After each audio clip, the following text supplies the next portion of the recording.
Representative Walsh. Thank you, Mr. Speaker. Colleagues, I promise I will keep this brief. I'm not going to be the reason that we don't go home on time.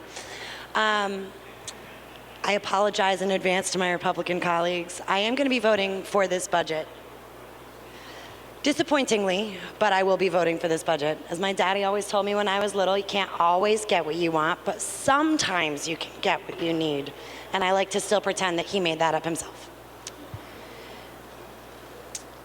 Over the last couple of days, it has been brought to our attention that the way that we've introduced amendments was not the way that the process was supposed to work.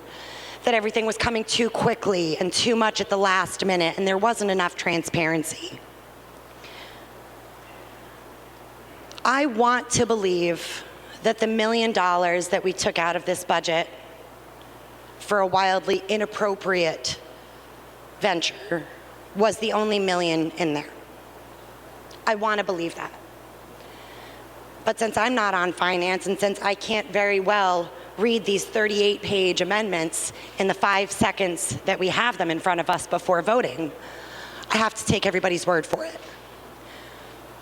I want to make a promise to my constituents that just because I'm voting yes on this budget does not mean I endorse the behavior with which it was created.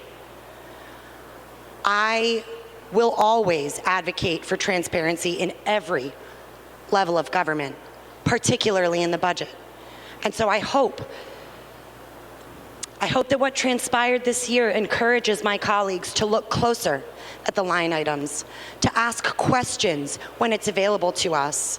And I hope that the leadership will answer those questions when we have them, regardless of who's asking.